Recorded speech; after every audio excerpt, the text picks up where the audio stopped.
Bienvenidos a la sesión número 7 de nuestra competencia de ciencias experimentales.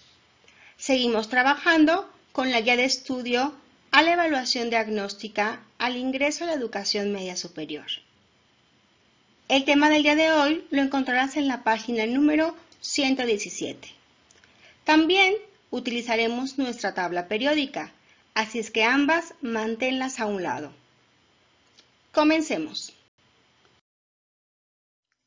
El tema del día de hoy es la estructura del átomo. La habilidad que se pretende alcanzar es que seas capaz de identificar la estructura del átomo para comprender la organización de la materia.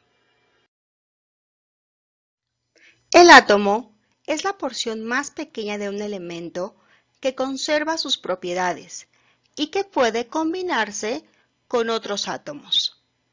Aunque para estudiar el átomo siempre manejamos una estructura de este tipo, el átomo real no se ve así. Por lo tanto, me gustaría dejarte un pequeño clip donde vemos cómo sería un átomo en la realidad.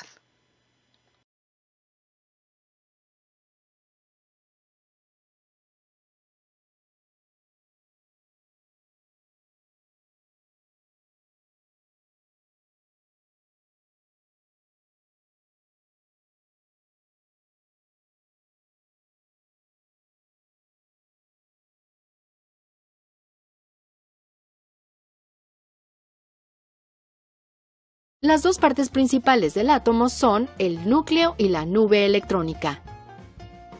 El núcleo consiste en protones y neutrones. El protón tiene carga positiva, mientras el neutrón no tiene carga. Su masa es casi igual y notable, comparada con su tamaño. Existe un efecto recíproco fuerte en el núcleo entre las partículas. El diámetro del núcleo es una 100.000ª parte del átomo. Imagina cómo se proporciona un grano de pimienta a la cúpula de un edificio. La pimienta es chica pero pica. Casi la masa total del átomo se concentra en el volumen diminuto del núcleo denso. Electrones pequeños y ligeros giran en órbitas alrededor del núcleo. Su masa es solo una 2.000ª parte del protón. Los electrones tienen carga negativa y se mantienen alrededor del núcleo por fuerza eléctrica. El número de los electrones y protones equivale en cada átomo. Así el átomo no tiene carga. El estudio de la estructura atómica data de 500 años antes de nuestra era, con los trabajos de filósofos como Leucipo y Demócrito, los cuales valoraban la constitución de las sustancias formadas por partículas pequeñas e indivisibles llamadas átomos. En 1808, Dalton enuncia su teoría atómica de la materia y la demostró con múltiples experimentos. En ella decía que todos los elementos que se conocen están constituidos por átomos y que estos eran lo más pequeño en que se podía dividir la materia. Además, agregó que para cada elemento existía un tamaño diferente de átomo.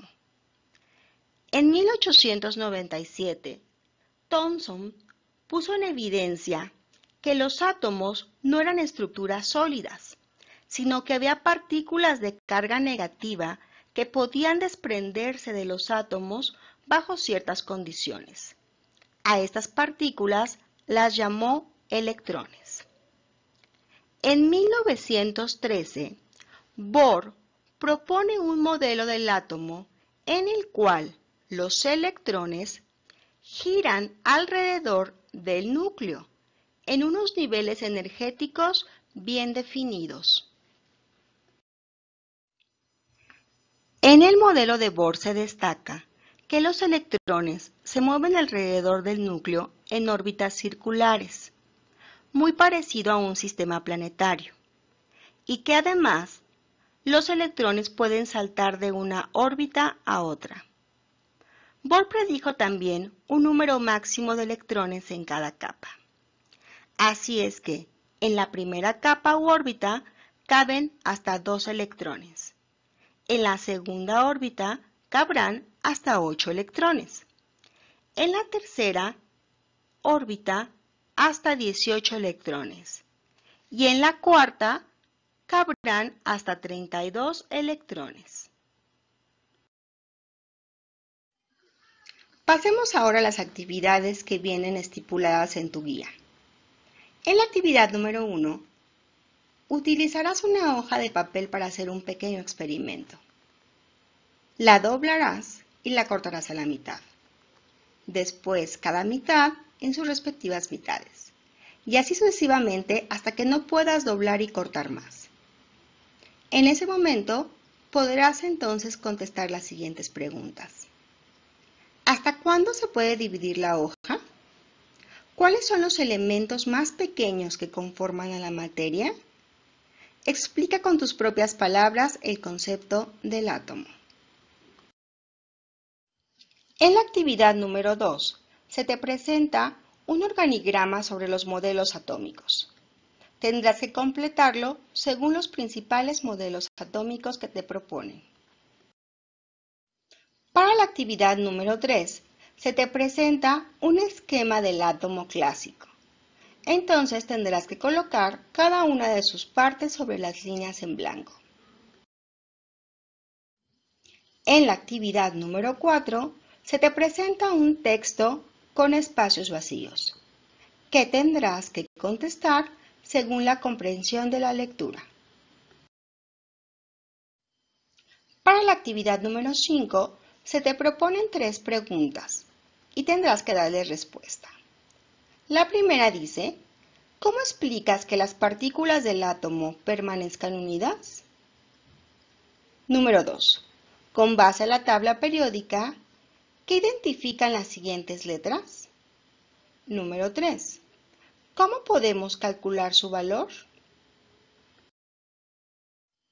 En la actividad número 6, tendrás que completar un cuadro de información, donde se te dan algunos elementos y tendrás que especificar el nivel de energía, el número de electrones y el número de neutrones.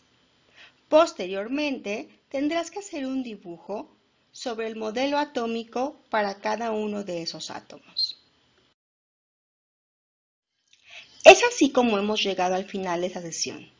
Los conceptos clave fueron electrón, protón y neutrón. No olvides realizar tus ejercicios y nos vemos para la próxima. Saludos.